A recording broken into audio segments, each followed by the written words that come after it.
Ah, what a specimen. You may not like it, but this is what peak performance looks like.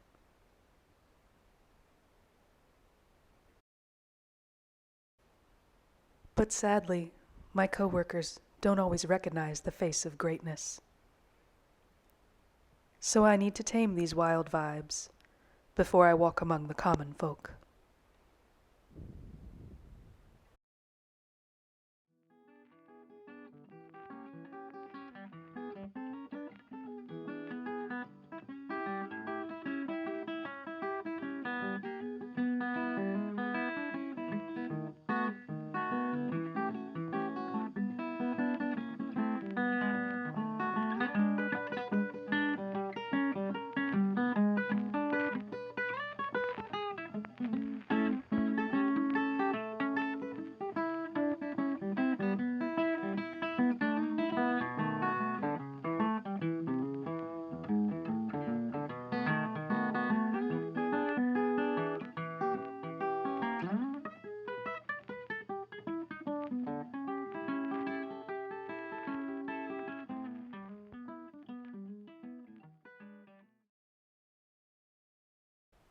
There you go. 5 minutes and 17 seconds later, I'm grabbing my coffee and out the door. Which makes me probably the worst person ever to discuss glamour magic. Right? I am so sorry that you had to see that. Hi, everybody. My name is Vala. I hope you are all doing really well. Today, I am finally replying to a tag thanks to Cris over at Blood, Sweat, and Steel. I am so sorry that it took me so long to get my life together and do a thing. I will link his video down below, but if you're not familiar, you need to head over to Chris's channel. He is a magical practitioner and a blacksmith, so if you're at all interested in either of those things, his channel is a real treat. Cris started a discussion about glamour magic. Now, this is not something that I am well read on, but it's something that I've known about for a long time because it comes up fairly often in fairy tales and folklore and books and movies and things like that. Usually it's spelled a little differently, maybe Glammer, but it is a spell that changes the way a person or a thing looks or the way people perceive a person or a thing. Cinderella is a great example. When her fairy godmother changed her tattered clothes to a beautiful ball gown, when she changed the pumpkin into a carriage, that was glamour magic. When in The Lord of the Rings, when Galadriel appeared to Frodo as big and dark and scary, and she said, well, instead of a dark lord, you'll have a queen, and I'll be terrible as the mountains and all this, that was also glamour magic. Do I think it is literally possible for someone to change their physical traits using magic? I don't know. Could be fun. The little Scully on my shoulder says, no, that's scientifically impossible. But the little Mulder over here says, remember that time your cousin disappeared? In any case, nowadays, it seems like what most people mean when they are talking about glamour magic is changing people's perceptions. And it seems like, more often than not, glamour magic, nowadays spelled Glamour, is linked to beauty magic or physical changes. You can find tons of information out there on makeup, on clothing, and on jewelry. And I have to agree with Cris that it feels like the majority of these discussions start and stay in more feminine circles. If you do a quick YouTube search for glamour magic, regardless of the content of the video, if you just look at the title pages as you scroll down, almost everything you see will be some beautiful female with her makeup all done up and her hair done just right, and maybe she's got her nails on, and the theme is clear. that while we might not be specifically excluding male practitioners, there is an absence of their voices and their images and their energy in the mix. And another assumption that is easy to make is that you have to do something physical to yourself to enact the spell. You have to do your makeup, you have to wear a piece of jewelry, etc.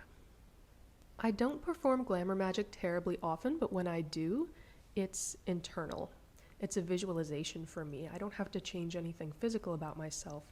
What I do is very basically take a deep breath and picture myself as the image that I want to portray, and I have a handful that I kind of keep on deck for different situations. When I need to feel powerful or in control of a situation, or if I just want people to get the fuck out of my way, I picture myself as a character from a book I like to read. She's a sorceress. She's got crazy dark powers, and she's also a general. She leads armies in battle. Just tall, dark, and scary, and it works. People go away. Maybe I just affect a lovely bitch face when I do it. I don't know. When I need to go into a meeting or something at work, if I need to feel very calm and professional and very well polished and maybe a little fancier than I actually am, I will become a CEO of a Fortune 500 company with, the suit and tie and the whole shebang. Every now and again, if I have to walk around a big city or a neighborhood that is maybe not so nice, a little bit scary, I will turn myself invisible. I put on a big dark cloak. It's got a heavy hood, comes down all over my face, it's very long, and it's pitch black, like Vanta black, like absorbs all the light black. And I tuck that up around myself and I walk down the street or the alley or whatever. And I have never gone up to anybody to be like, hey, can you see me? But people leave me alone. Nobody bothers me. And people will walk by me and not ever look up at me. So I feel like that's working too. I love this way of doing it because it is instant, it is easy, and it's covert. I don't have to do anything outwardly. I don't know if this is necessarily spell work. Some people would say yay, some people would say nay, some people would say that is the power of psychology. It does the thing. I'm sure there are many other ways that people can accomplish a shift in perception as well. Affirmations are a good one. Meditation is great. The list could go on. The point is that I think if we expand our definition of glamour magic just a wee bit and get away from the physical, then we can open doors for many different kinds of people to enter the conversation. Cris had noticed that the lack of male voices or male presenting voices in these conversations about glamour magic seemed to be leading to a lack of products designed for men or marketed to men. And I feel like I agree with that correlation as well. I'm not a big shopper, but it's easy to see, even in the mundane everyday world, if you go looking for products that are not necessarily witchy, but just specifically for dudes. There are only a few that come to mind. Dr. Squatch and that company that sells the razors that are just for your balls. Manscaping, maybe? I really can't think of any others off the top of my head. It's not like guys don't like to be clean or smell good. And just based on the guys that I've known, they can be every bit as insecure as a woman. So, why? Maybe it is because they're not making a fuss about it. It's valid. One of his questions was, how does your glamour magic differ with your orientation or your identity? I am outwardly a female. I was born a female, raised a female. That is the role that I've been playing my whole life, and I don't see anything about that changing anytime soon. But if I go inward, just between me, myself, and my soul, I really don't connect to it at all. I don't feel like a guy either. I'm not entirely sure, not having run this by any kind of professional, whether I am actually a gender or if this is just a symptom of my gaping infected mother wound. Either way, I'm not into makeup. I don't like to portray myself as particularly female. I do like to be a little more ambiguous than that. This is a big part of why an internal, visualized form of glamour magic works really well for me, I think. I like to go incognito. Another really great question was, how do I think glamour magic differs between genders? I used to assume, and it's really easy to assume, that men just don't care about their appearance and they have better things to do, until I got married. Boy, do they care. They care.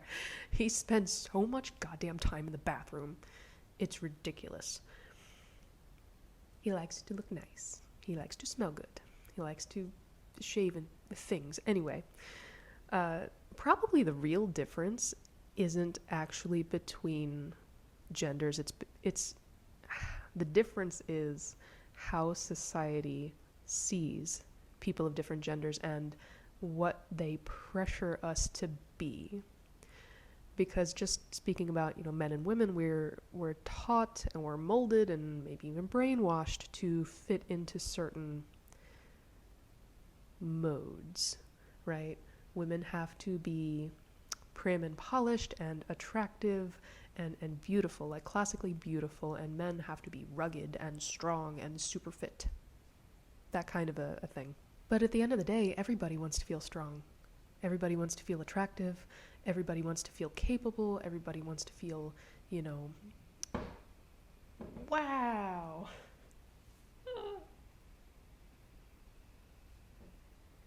I'm sorry, my cat. Everybody wants to show the best parts of themselves and the good things that they can be to the world. So at the end of the day, the magic is probably not all that different. Just maybe the mode is the, fingernail polish versus that goopy stuff guys put in their hair to make it stand up. But the same spirit is behind it. Not being a guy, though, or not being a transgendered person, or not being a gender fluid person, etc., I really can't speak for any of these people. So the best way to find out what the actual differences is in our glamour magic is for you to do the tag. I am tagging the Atlantean Alchemist. I think you've probably done plenty of videos on glamour magic before, so if you have already, I'm sorry, disregard. And I am tagging Mage Fox, mostly because I just want to see your amazing face back on YouTube. And I would like to tag Mako, the Gallic Witch, the Witch of Enchantment, Justin, because you are a beautiful soul. You are also an amazing, beautiful person. And I really want to know, what do you do to your hair and your face to be just fucking glamorous all the time?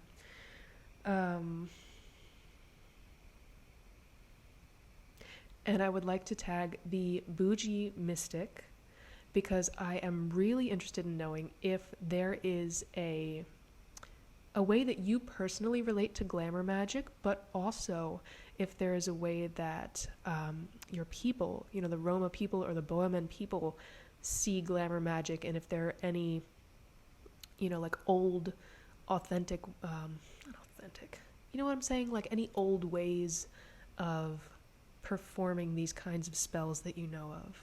I just think it's really, really cool that your channel is going in this direction where you are sharing more of your culture with us. And I'm really interested in if there's a connection here too. I think you can tell I am losing the light so I must go. But even if you have not been tagged, I really encourage you to both check out Chris's channel and his video and to give it a whirl and do your own little VR. This is a really juicy topic that can go a lot of different ways, and I'm really so glad that Cris brought it up because it's been a lot of fun to think about. I hope you are all doing great and you have a wonderful night. Toodaloo. Until next time.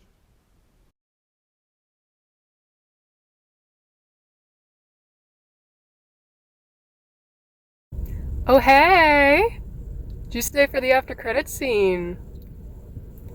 You want to see some real magic now?